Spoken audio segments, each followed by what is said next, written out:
A poorly written email can tarnish your credibility and status, damage a relationship, or make you look like you don't know what you're doing and get you ignored. And you've probably sent a few emails that you wish that you could take back. So in this video, I'm going to show you how to use ChatGPT to rewrite emails so that they are clear, professional, and get you responses that you need.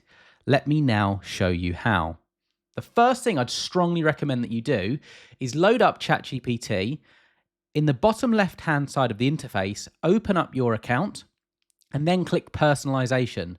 What you're going to want to do here is run through this interface here and just make sure that your profile is fully optimized before you start rewriting emails.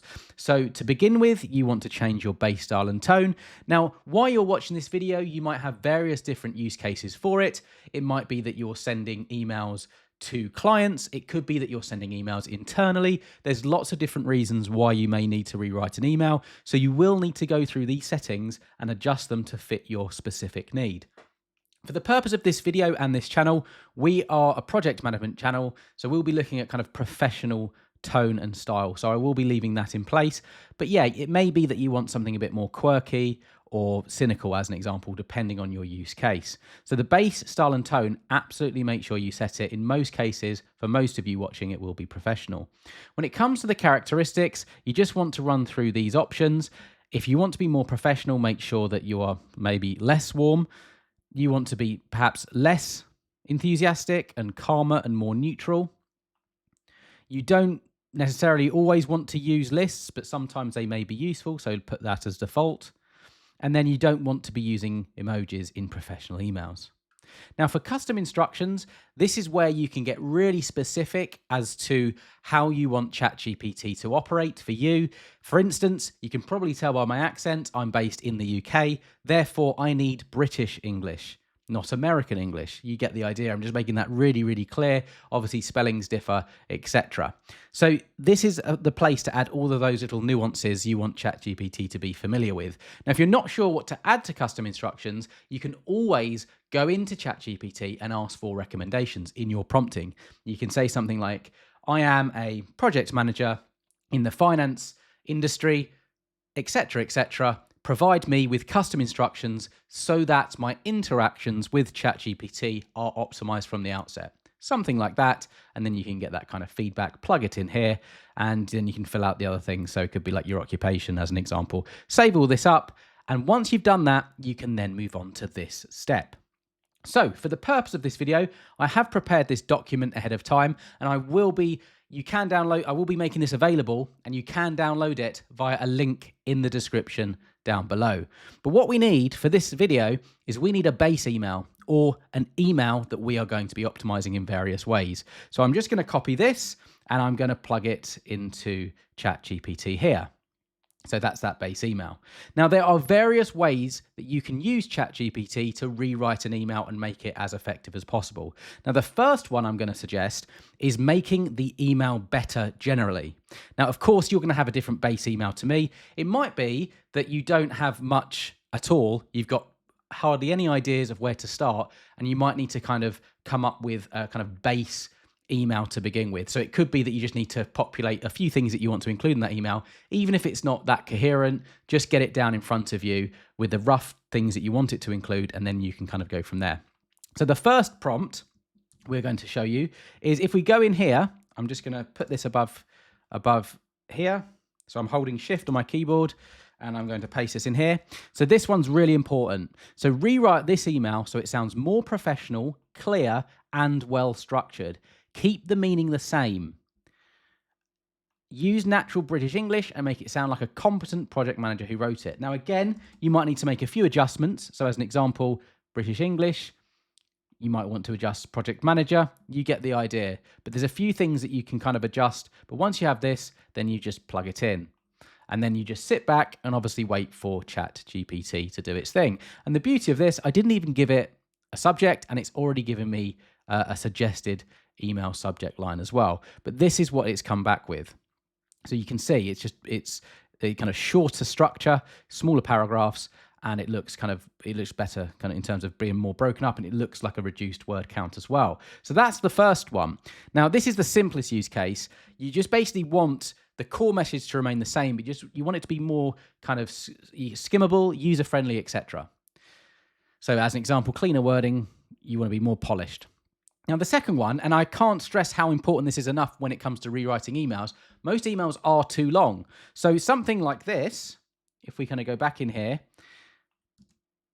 rewrite this email to make it shorter, clearer, and more direct.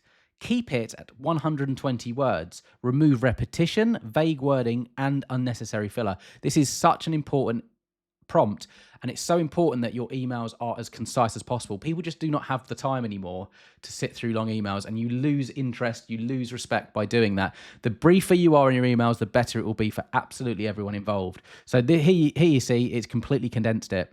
So look, it's got all the same sentiment, but it is just so much clearer to read. It's so much easier to understand and interpret as well. So fantastic. That's the second prompt I strongly recommend that you consider using to rewrite your emails.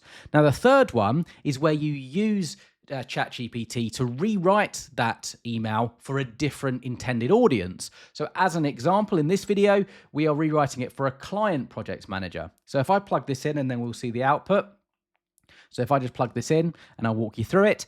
So rewrite this email for a client project manager. Keep the tone professional and collaborative. Include enough detail for them to understand the issue, the possible timeline impact, and what the team is doing next.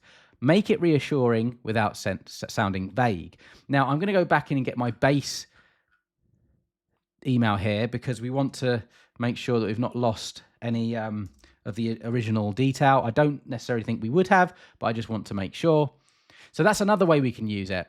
So we can be really specific on what we need from who we're going to be sending it to. Different stakeholders, different recipients will have different needs from the emails that you send them. So here we go. It's rewritten it for that individual.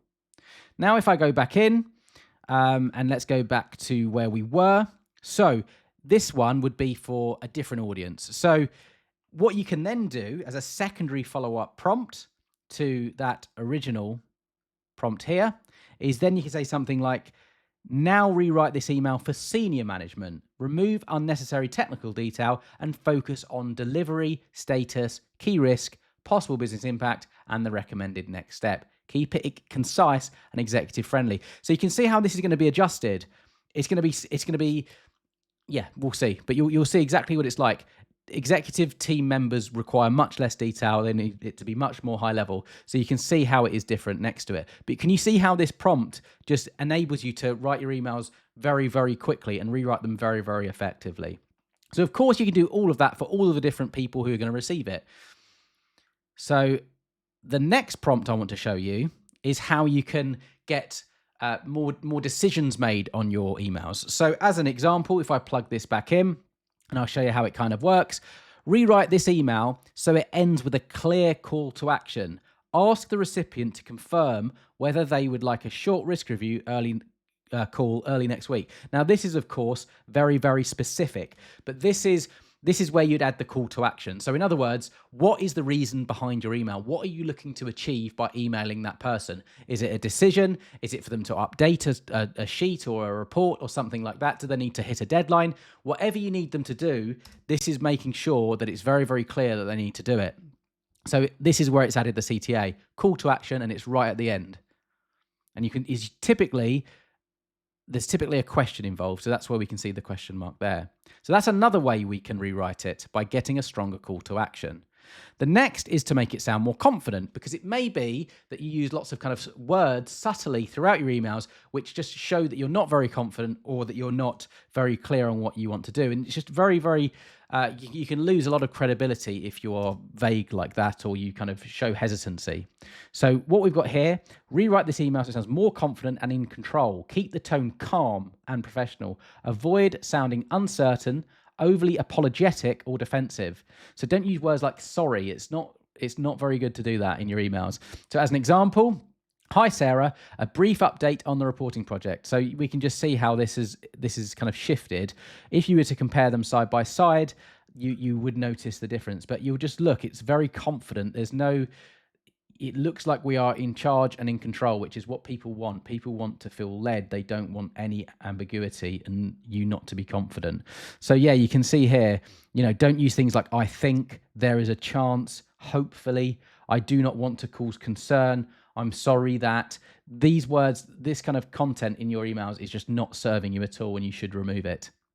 So the next one is diplomatic. So prompt 7, make your emails more diplomatic. So let's go back in and I'll just put this into this same chat for now, just so you understand the process. You'd obviously put the email underneath. So you could do a semicolon and then put that base email underneath.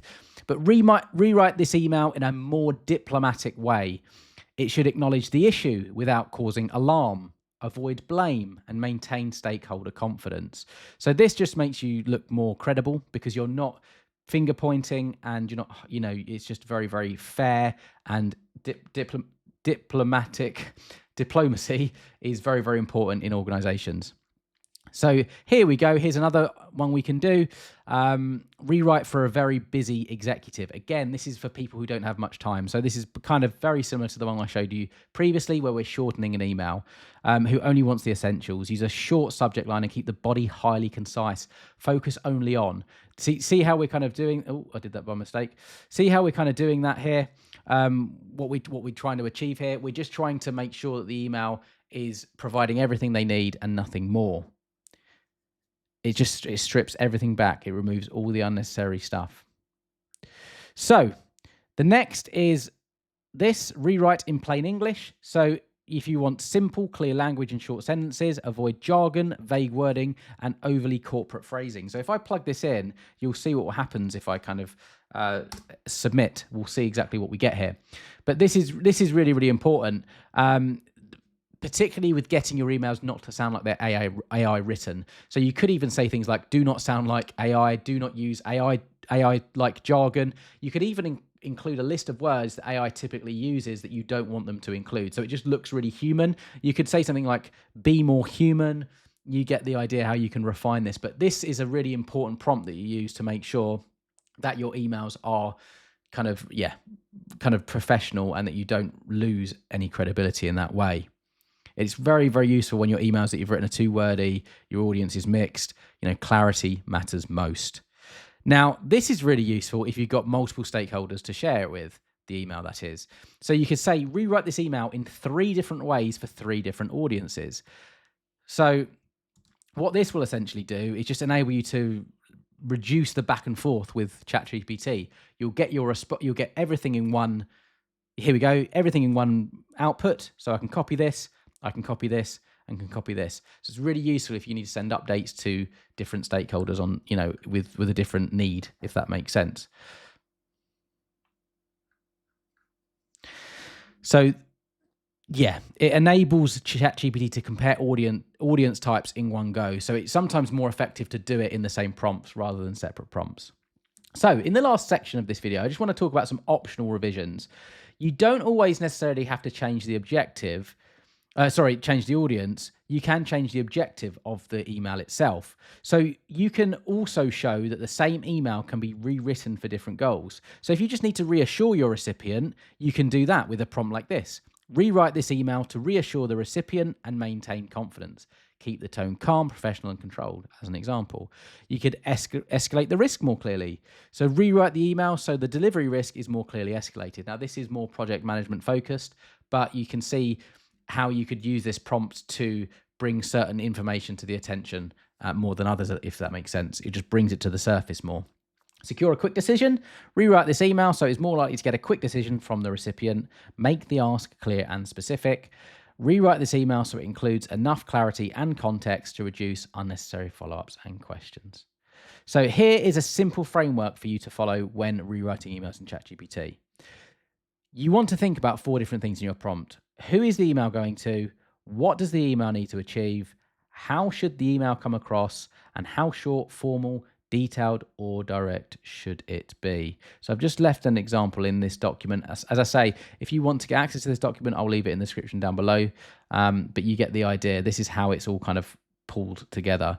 But ultimately, the main lesson is simple. ChatGPT can rewrite an email very well, but only if you give it enough direction. You need to say exactly who it's for, what they care about and need, the tone that you want to write in, and the result you need. And if you do these four things, you will get much stronger output, and the rewrite should always match the audience and the objective. Now, if you're struggling to know how to even begin your base email or even how to write an email with ChatGPT, the next video is for you.